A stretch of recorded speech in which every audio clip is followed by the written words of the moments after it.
الحمد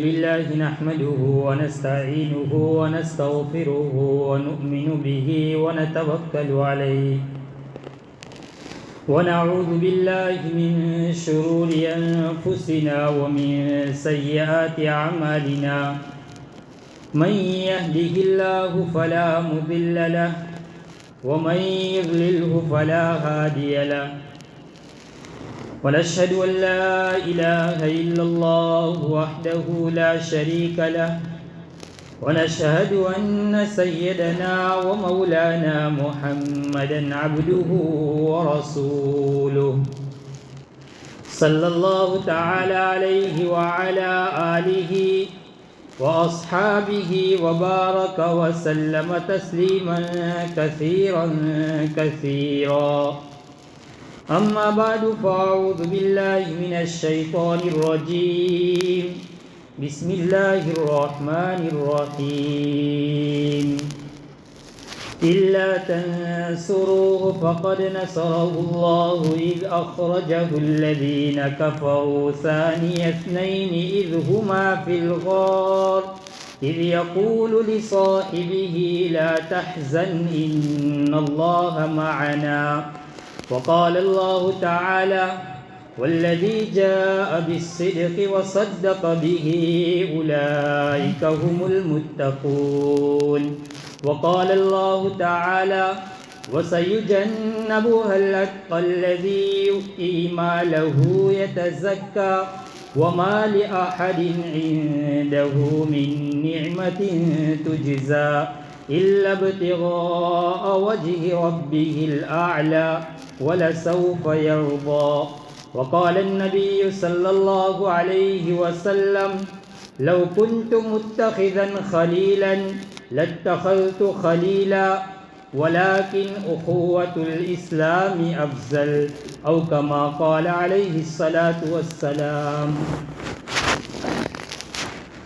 میرے واجب الاحترام بھائیو، دوستو اور بزرگوں اور گھروں میں سننے والی معزز خواتین، آج 17 جمادی الثانی 1446 ہجری ہے.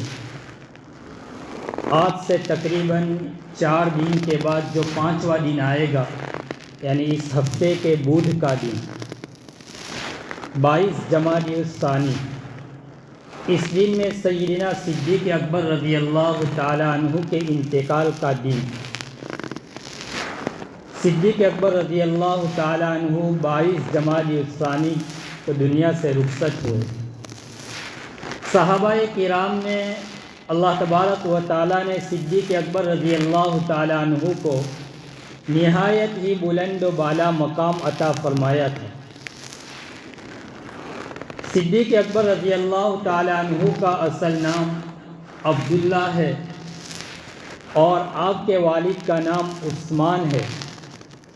آپ کی والدہ کا نام سلمہ بنت صخر ہے اور ابو بکر یا آپ کی کنیت ہے. آپ کے والد کی کنیت ابو قحافہ ہے اور آپ کی والدہ کی کنیت ام الخیر ہے. چونکہ اس مہینے میں صدیق اکبر رضی اللہ تعالیٰ عنہ کی وفات ہوئی تھی، مناسب سمجھا اور دل میں آیا کہ صدیق اکبر رضی اللہ تعالیٰ عنہ کی کچھ سیرت اور آپ کی کچھ فضیلت بیان کی جائے. اس لیے کہ اللہ تبارک و تعالیٰ نے جس سے اللہ راضی ہو تو ہم بھی انہی کے نام لیوا ہے، ہم انہی کے غلام ہیں. یقیناً ان کا تذکرہ ہمارے لیے باعث برکت ہے. اللہ اسی کے اوپر ہماری بخشش فرما دیں گے. ابو بکر صدیق کو ابو بکر اس لیے کہتے ہیں کہ بکر کا معنی ہوتا ہے پہل کرنے والا، ہر چیز میں ہر کام میں پہل کرنے والا. مردوں میں سب سے پہلے ایمان لانے والے وہی صدیق اکبر رضی اللہ تعالیٰ عنہ ہے. واقعہ ہجرت میں آپ علیہ الصلاۃ والسلام کی تصدیق کرنے والے اور شریعت کے ہر مسئلے میں تصدیق کرنے والے اور پہل کرنے والے صدیق اکبر رضی اللہ تعالیٰ عنہ ہے.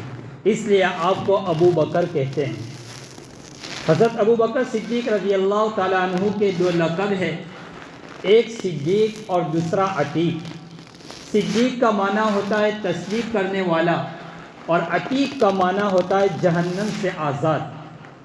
چونکہ آپ شریعت کے ہر مسئلے کی تصدیق اور شریعت کے اندر میں آپ علیہ الصلاۃ والسلام کی ہر بات کی تصدیق کرنے والے تھے، اس لیے آپ کو صدیق کا لقب ملا۔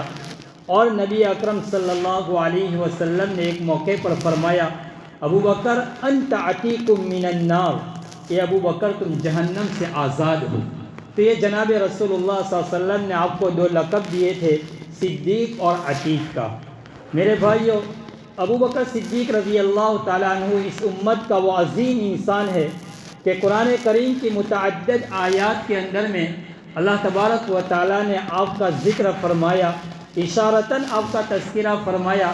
قرآن کریم کی اسی آیت کریمہ جو میں نے آپ حضرات کے سامنے تلاوت کی، إِلَّا تَنْصُرُوهُ فَقَدْ نَصَرَهُ اللَّهُ إِذْ أَخْرَجَهُ الَّذِينَ كَفَرُوا ثَانِيَ اثْنَيْنِ إِذْ هُمَا فِي الْغَارِ إِذْ يَقُولُ لِصَاحِبِهِ لَا تَحْزَنْ إِنَّ اللَّهَ مَعَنَا۔ جب واقعہ ہجرت پیش آیا، نبی اکرم صلی اللہ علیہ وسلم کے ساتھ ابو بکر صدیق رضی اللہ عنہ ساتھ تھے، اور غار ثور کے اندر میں 3 دن آپ نے قیام فرمایا۔ اور غار ثور میں آپ تھے کہ باہر کفار مکہ جو آپ کے دشمن تھے وہ باہر نظر آ رہے تھے، ان کے پاؤں۔ تو صدیق اکبر رضی اللہ تعالیٰ عنہ نے اس موقع پر آپ علیہ الصلاۃ والسلام سے فرمایا، یا رسول اللہ، اگر وہ ذرا جھکیں گے تو ہمیں دیکھ لیں گے۔ آپ نے فرمایا، لا تحزن ان اللہ معنا، تم غمگین نہ ہو، اللہ ہمارے ساتھ ہے۔ تو اس آیت کریمہ لصاحبہ سے مراد سیدنا صدیق اکبر رضی اللہ تعالیٰ عنہ ہے۔ تو آپ کی صحابیت نص قطعی سے ثابت ہے، قرآن کریم سے ثابت ہے۔ یہ ابو بکر صدیق کا وہ مقام ہے کہ آپ خود بھی صحابی ہے۔ آپ کے والد ابو قحافہ بھی صحابی ہے، آپ کی والدہ سلمہ بنت صخر ام الخیر وہ بھی صحابی ہے، اور آپ کی بیٹی، آپ کے بیٹے حضرت عبد الرحمن وہ بھی صحابی، آپ کی بیٹی حضرت عائشہ صدیقہ رضی اللہ تعالیٰ عنہ نبی اکرم صلی اللہ علیہ وسلم کی اہلیہ اور ہماری ماں وہ بھی صحابی ہے۔ آپ کی دوسری بیٹی حضرت اسماء رضی اللہ عنہ وہ بھی صحابی، اور حضرت اسماء رضی اللہ تعالیٰ عنہ کے بیٹے حضرت عبداللہ ابن زبیر رضی اللہ عنہ جو نبی اکرم صلی اللہ علیہ وسلم کے نواسے ہیں وہ بھی صحابی ہے۔ تو یہ کیسی فضیلت ہے، ایسی فضیلت کسی اور صحابی کو حاصل نہیں ہے کہ خود بھی صحابی ہو، والدین بھی صحابی ہو، اولاد بھی صحابی ہو، اور نواسے بھی صحابی ہو۔ یہ فضیلت سوائے صدیق اکبر رضی اللہ تعالیٰ عنہ کے کسی اور کو حاصل نہیں۔ میرے بھائیو، جناب رسول اللہ صلی اللہ علیہ وسلم فرماتے ہیں، میں نے جس کو بھی اسلام پیش کیا، جس کو بھی دعوت پیش کی، ہر ایک نے کچھ نہ کچھ انکار کیا۔ کسی نے کہا میں مشورہ کروں گا، حضرت عمر نے تو مارنے کے اوپر تیار ہو گئے تھے۔ حضرت علی کو جب اسلام پیش کیا تو فرمایا میں غور کروں گا۔ لیکن صدیق اکبر رضی اللہ تعالیٰ عنہ وہ واحد شخصیت تھی کہ جس کے سامنے اللہ کے رسول صلی اللہ علیہ وسلم نے اسلام پیش کیا، اور فوراً صدیق اکبر بغیر کسی جھجک اور بغیر کسی ہچکچاہٹ کے اور غور و فکر کیے بغیر آپ نے فرمایا میں گواہی دیتا ہوں کہ آپ اللہ کے رسول ہیں۔ بہرحال تو میں کہہ رہا تھا ثانی اثنین، دو میں کا دوسرا، تو دو میں کا دوسرا ہر مسئلہ آپ اٹھا کر دیکھ لیجئے، جہاں سب سے پہلے اللہ کے رسول ہے تو دوسرے صدیق اکبر رضی اللہ تعالیٰ عنہ ہے۔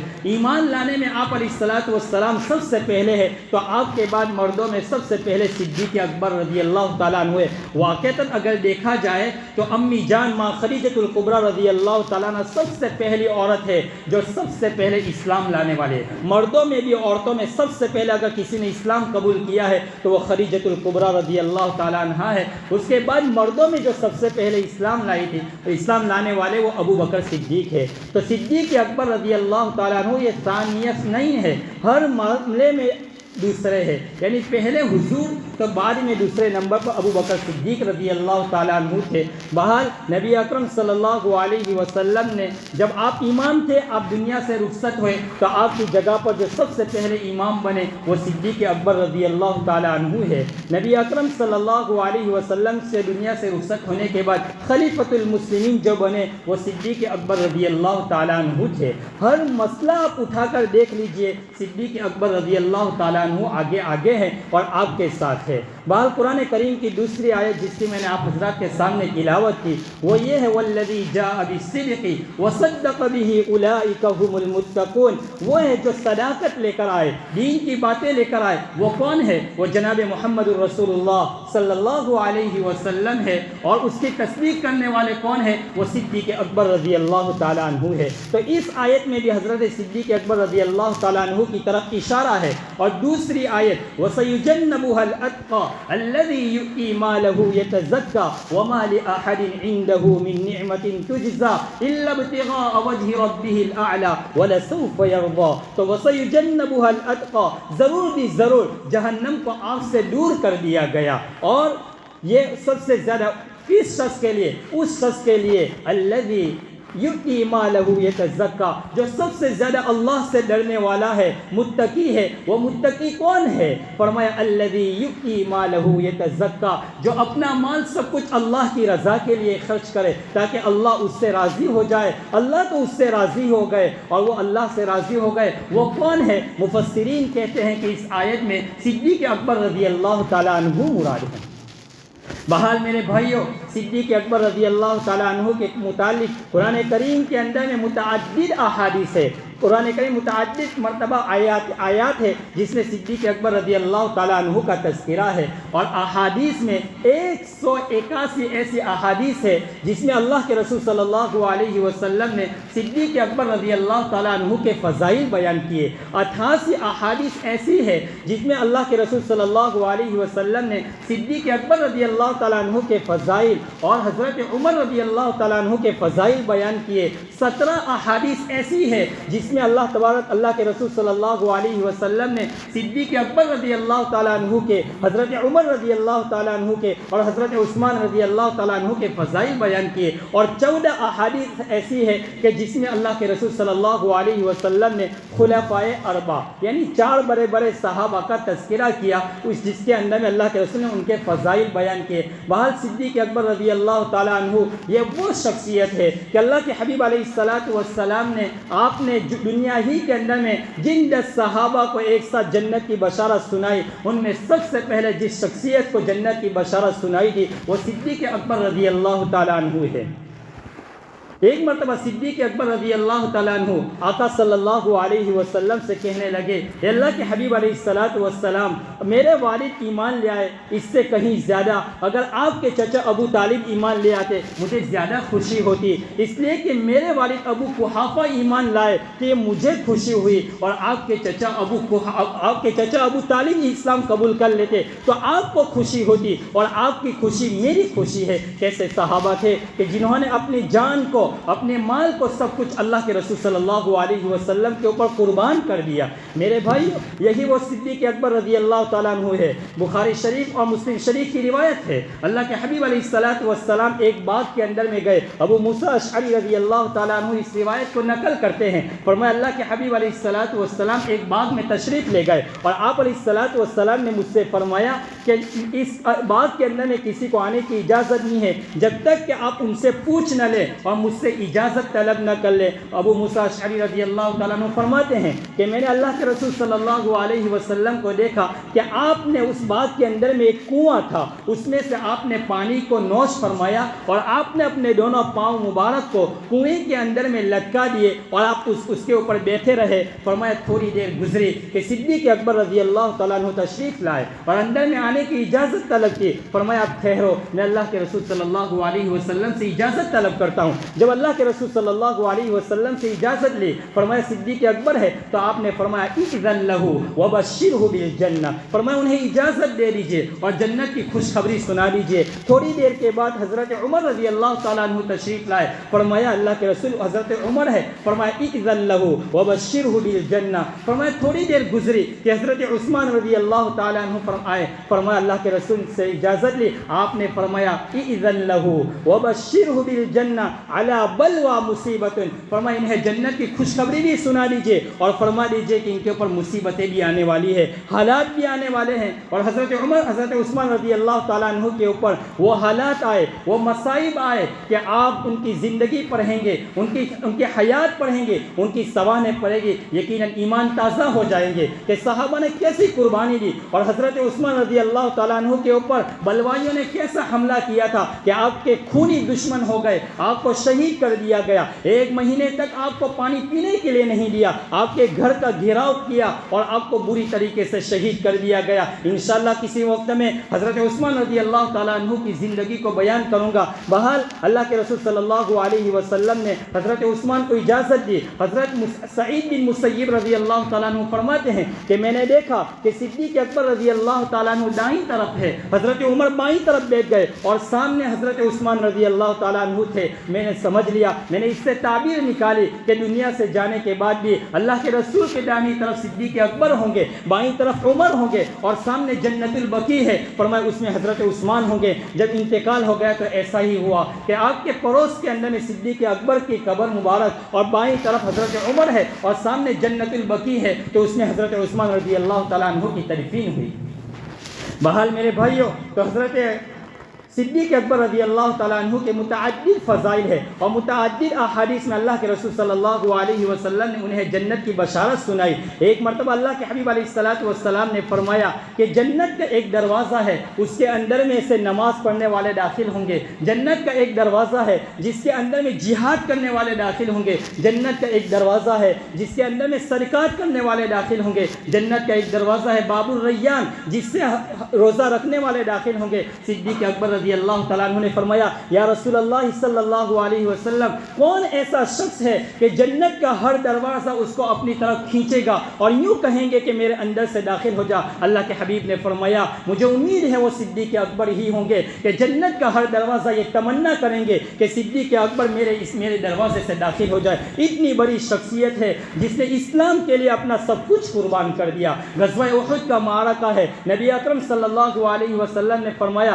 کہ اس طرف بہت بڑا لشکر ہے اور ہمارے پاس سامان کی قلت ہے، آپ سامان لائیے۔ اس وقت حضرت عمر رضی اللہ تعالیٰ عنہ کہنے لگے کہ آج تو مجھے یقین ہے کہ میں صدیق اکبر رضی اللہ تعالیٰ عنہ سے آگے بڑھ جاؤں گا۔ جب سامان لے کر آئے، اللہ کے حبیب نے حضرت عمر سے فرمایا عمر گھر پہ کیا چھوڑ کر آئے؟ اللہ کے رسول نے آدھا سامان لے کر آیا اور آدھا چھوڑ کر آیا۔ صدیق اکبر رضی اللہ عنہ سے پوچھا صدیق آپ گھر پر کیا چھوڑ کر آئے؟ فرمایا ابقیت اللہ لہم واللہ ورسولہ، اللہ کے رسول میں گھر پر اللہ کے رسول کا نام چھوڑ کر آیا ہوں۔ اس وقت حضرت عمر رضی اللہ تعالیٰ عنہ نے فرمایا نیکی کے کام میں کبھی بھی عمر آگے نہیں بڑھ سکتا، نیکی کے کسی کام میں حضرت عمر آگے نہیں بڑھ سکتا۔ ایک مرتبہ 14ویں رات کا چاند تھا، اللہ کے رسول صلی اللہ علیہ وسلم عائشہ صدیقہ رضی اللہ تعالیٰ عنہ کی گود میں آرام فرماتے اور اللہ کے رسول صلی اللہ علیہ وسلم سے عائشہ نے سوال کیا اے اللہ کے حبیب علیہ السلام، آسمان کے اوپر ستارے تو دیکھیے، کون شخص ہوگا جس کی اتنی ساری نیکیاں ہوگی؟ فرمایا حضرت عمر رضی اللہ تعالیٰ عنہ ہے کہ اس کی اتنی ساری نیکیاں ہیں۔ تو اللہ کے رسول نے پھر آگے سے سوال کیا عائشہ تیرے دل میں یہ خیال آتا ہوگا کہ میرا باپ ابو بکر کہاں گئے؟ فرمایا ابو بکر کے سوائے غار ثور کی جو 3 راتیں ہیں اس کی ایک رات کی جو نیکیاں ہیں اگر اس کو تولا جائے تو حضرت عمر کی پوری زندگی کی نیکیاں ایک طرف ہو جائے، اور سوائے صدیق اکبر کی صرف ایک نیکی وہ غار ثور میں جو جناب رسول اللہ صلی اللہ علیہ وسلم کو اپنے کاندھوں کے اوپر اٹھا کر لے گئے۔ مفسرین اور محدثین نے لکھا ہے کہ جب فتح مکہ سن ہجری 8 میں فتح مکہ ہوا اور جب کعبۃ اللہ میں نبی اکرم صلی اللہ علیہ وسلم داخل ہوئے تو فرمایا بہت سارے بت تھے، اللہ کے رسول نے فرمایا ان کو توڑ دو۔ کچھ بت اوپر رکھے ہوئے تھے تو حضرت علی رضی اللہ تعالیٰ عنہ نے فرمایا اے اللہ کے حبیب علیہ السلام میں سجدہ کرتا ہوں، آپ میری پشت کے اوپر کھڑے ہو جائیے اور اس کو توڑ دیجئے۔ تو اللہ کے حبیب علیہ السلام نے فرمایا اے حضرت علی آپ میرے نبوت کا بوجھ آپ برداشت نہیں کر پائیں گے، قربان جائیے۔ حضرت علی کہتے ہیں کہ اللہ کے رسول میں جھکتا ہوں آپ میری پشت کے اوپر کھڑے ہو جائے۔ فرمایا آپ بوجھ برداشت نہیں کریں گے، اور غار ثور کا وہ پہاڑ جو انسان مشکل سے اوپر چڑھ سکتا ہے، غار ہرا میں تو انسان چڑھ بھی سکتا ہے لیکن غار ثور بہت مشکل ہے، نوکیلے پتھر ہے، اور صدیق اکبر رضی اللہ تعالیٰ عنہ اپنے کندھے کے اوپر نبی اکرم صلی اللہ علیہ وسلم کو اٹھا کر لے گئے۔ میرے بھائیوں صدیق اکبر رضی اللہ تعالیٰ عنہ کی قربانیاں ہیں، اس امت کے اندر میں ان کی قربانیاں ہیں، اور ابن کثیر رحمۃ اللہ علیہ نے البدایہ والنہایہ میں ذکر فرمایا ہے کہ ایک مرتبہ اللہ کے رسول صلی اللہ علیہ وسلم سے صدیق اکبر نے کہا کہ اللہ کے حبیب علیہ السلام 38 صحابہ مسلمان ہو چکے ہیں، آپ مجھے اجازت دے دیجئے کہ میں کعبۃ اللہ کے اندر میں جاؤں اور اسلام کی وحدانیت اور آپ کی رسالت کو بیان کروں۔ آپ علیہ السلام نے فرمایا صدیق اکبر سے ابھی ہم بہت کچھ چھوڑے ہیں، ہو سکتا ہے ان کی ایک بڑی تعداد ہے، وہ ہمیں ماریں گے، ہمارے پر حملہ کریں گے، لیکن صدیق اکبر رضی اللہ تعالیٰ عنہ بار بار اجازت طلب کر رہے تھے۔ آپ علیہ السلام نے انہیں اجازت دے دی۔ صدیق اکبر رضی اللہ تعالیٰ عنہ بیت اللہ کے اندر میں تشریف لائے، وہاں بڑے بڑے رؤسائے مکہ اور رؤسائے کفار بیٹھے ہوئے تھے، ابو جہل تھے، ابو لہب تھے، عتبہ تھا، شیبہ تھا، عتبہ بن ابی معیط وغیرہ سب بیٹھے ہوئے تھے۔ صدیق اکبر رضی اللہ تعالیٰ عنہ تشریف لائے اور فرمایا تم ایسے شخص کو قتل، تم ایسے شخص کی وحدانیت کو کیوں ایسے شخص کی باتیں کیوں قبول نہیں کرتے جو ایک اللہ کی دعوت دیتے ہیں، اور آپ علیہ السلام اللہ کے رسول ہے۔ تو سب نے مل کر آپ علیہ حضرت صدیق اکبر رضی اللہ تعالیٰ عنہ کو بہت مارا، لیکن عتبہ بن ابی معیط بدبخت ظالم نے حضرت صدیق اکبر رضی اللہ تعالیٰ عنہ کو اپنے جوتے سے مارا، اتنا مارا کہ حضرت صدیق اکبر رضی اللہ عنہ بے ہوش ہو گئے۔ آپ کو گھر لے جایا گیا اور ان کا قبیلہ جو بنو تیم قبیلہ تھا، ان کو پتا چلا کہ ان کے قبیلے کے ایک فرد صدیق اکبر رضی اللہ تعالیٰ عنہ کو شہید کر دیا گیا، حالانکہ وہ اسلام نہیں لائے تھے، وہ بدلہ لینے کے لیے کھڑے ہو گئے کہ ہمارے قبیلے کے ایک فرد کو انہوں نے قتل کر دیا۔ جب ان کو بڑی تاخیر سے ان کو ہوش آیا تو انہوں نے سب سے پہلے یہ جملہ کہا کہ اللہ کے رسول صلی اللہ علیہ وسلم کی کیا حالت ہے۔ ان کی والدہ ام الخیر نے کہا ارے بیٹے تم خون کے اندر میں لوٹ پوٹ ہو چکے ہو، تم زخم سے چور چور ہو چکے ہو، تم پہلے کچھ کھانا کھا لو، کچھ پانی پی لو۔ فرمایا میں اس وقت تک نہیں کھاؤں گا اور اس وقت تک پانی کا ایک گھونٹ نہیں پیوں گا جب تک مجھے رسول اللہ صلی اللہ علیہ وسلم کی حالت کے بارے میں علم نہ ہو جائے۔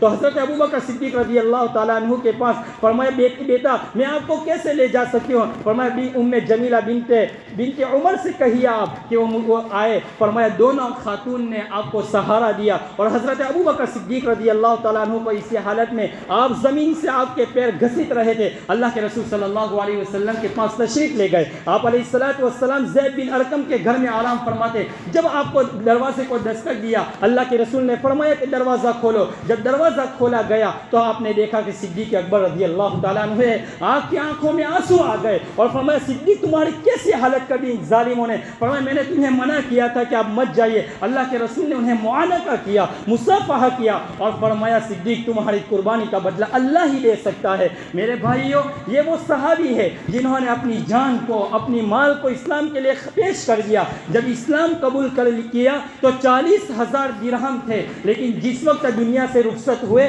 تو آپ کے پاس ایک درہم بھی نہیں تھا، آپ کے پاس کفن کے لیے کپڑا تک نہیں تھا۔ تو آپ کی بیٹی حضرت عائشہ نے کہا اے ابا ہم آپ کے لیے نیا کفن پہنائیں گے۔ فرمایا نہیں، کفن تو اس کے اوپر اچھا لگتا ہے جو اچھے ہو، ہمارے پاس تو کچھ نہیں ہے، میں کیسے نئے کفن، مجھے پرانے کفن کے اندر میں پرانے کپڑے کے اندر مجھے کفن دے دیا جائے۔ میرے بھائیوں یہ وہ صدیق اکبر رضی اللہ تعالیٰ عنہ کی قربانی ہے۔ حضرت ابوبکر صدیق رضی اللہ تعالیٰ عنہ غار ثور کا واقعہ ہے، میں مختصر طور پر اتنا بیان کر دیتا ہوں کہ جب اللہ کے رسول صلی اللہ علیہ وسلم جب ہجرت کر رہے تھے تو دوپہر کے وقت تشریف لائے اور آپ نے کچھ بات کی صدیق اکبر رضی اللہ تعالیٰ عنہ سے، واپس چلے گئے، رات کی تنہائی میں واپس آئے، ابھی تو گھر کے باہر تھے، کچھ آہٹ گھر میں آئی، فوراً صدیق اکبر رضی اللہ تعالیٰ عنہ نے دروازے کھول دیے۔ اللہ کے رسول نے فرمایا صدیق اکبر تمہیں میں نے ابھی تک تو دستک بھی نہیں دی اور تم نے دروازہ کھول دیا۔ فرمایا اللہ کے رسول میں اس لیے آرام نہیں کیا اور میں اس لیے میری آنکھ میں نیند نہیں آئی کہ مجھے معلوم تھا کہ آپ کسی وقت تشریف لائیں گے اور میری وجہ سے اگر میں سو گیا تو آپ کو باہر کھڑا رہنا پڑے۔ آج صدیق اس کو پسند نہیں کرتا ہے کہ میرا نبی میری وجہ سے ایک سیکنڈ بھی میرے انتظار میں کھڑے رہے۔ فرمایا میں انتظار میں تھا، آپ نے فرمایا مجھے تخلیہ چاہیے، کچھ باتیں کرنی ہے۔ فرمایا اللہ کے رسول صلی اللہ علیہ وسلم سب میرے گھر کے لوگ ہی ہیں۔ آپ نے فرمایا اللہ کی طرف سے حکم آ چکا ہے ہجرت کا، اور آپ نے اپنے پورے گھرانے کو اس کام میں لگا دیا۔ اپنی بیوی سے کہا کہا کہ کھانا تیار کرو. حضرت اسما رضی اللہ تعالیٰ عنہ آپ کی بیٹی جب اس کھانے کو باندھنے کے لیے کچھ نہیں تھا, اپنے 2 پتے کو سر کے اوپر سے اتارا, اس کو پھاڑا اور کھانا بند کر پیک کر دیا اور حضرت صدیق اکبر رضی اللہ تعالیٰ عنہ کے حوالے کیا. فرمایا حضرت صدیق اکبر رضی اللہ تعالیٰ عنہ نے اپنی بیٹی سے کہا, بیٹی ساری باتیں آ کر ہمیں غار ثور میں بتانا. صدیق اکبر رضی اللہ تعالیٰ عنہ رخصت ہو گئے, روانہ ہو گئے. ابو جہل دوسرے دن صبح میں آیا حضرت ابوبکر صدیق رضی اللہ تعالیٰ عنہ کے پاس اور فرمایا, اے بیٹی تیرا باپ کہاں ہے, تیرا نبی کہاں ہے؟ فرمایا مجھے علم تو ہے لیکن میں آپ کو نہیں بتاؤں گی. فرمایا بتا دے ورنہ تجھے یہاں ماروں گا. فرمایا میں نہیں بتاؤں سکتی. فرمایا اس بدبخت ظالم نے, ابو جہل نے آپ کا سر پکڑا اور زور سے تھپڑ رسید کیا. حضرت اسما رضی اللہ تعالیٰ عنہ نیچے گر گئی, آپ کے پیشانی سے خون نکلنے لگا. اس ظالم نے پھر اس کو بال پکڑ کر کھڑا کیا. فرمایا تیرا باپ کہاں ہے, این ابو کی, اور تیرا نبی کہاں ہے؟ فرمایا میں نہیں بتا سکتی. اس نے پھر زور سے تھپڑ مارا اور نیچے گرا لیا اور کہا, اے ابو جہل تو میری روح تو نکال سکتا ہے لیکن میں تجھے محمد رسول اللہ کے بارے میں اور میرے باپ کے بارے میں تجھے پتہ نہیں بتا سکتی.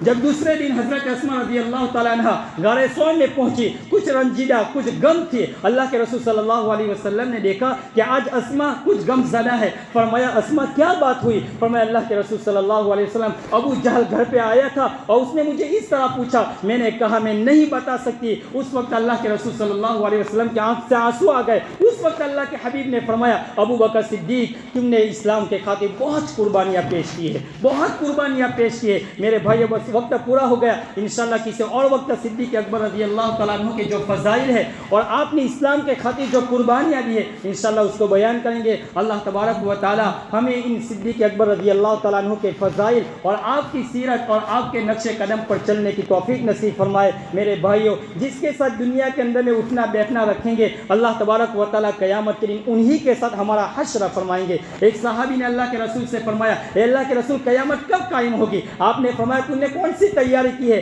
اللہ کے حبیب میرے پاس تو نہ نماز ہے, نہ روزہ ہے, نہ زکوٰۃ ہے, نہ کچھ اعمال ہے, بس میں دنیا میں آپ کے سر ہمارا اٹھنا بیٹھنا ہے. فرمایا قیامت کے دن میری تمنا ہے کہ آپ کا دیدار کرتے رہیں گے. تو صدیق اکبر اللہ کے رسول صلی اللہ علیہ وسلم نے فرمایا, المرء مع من احب, آدمی قیامت کے دن اسی کے ساتھ ہوگا جس سے وہ دنیا میں جس کے ساتھ اس کا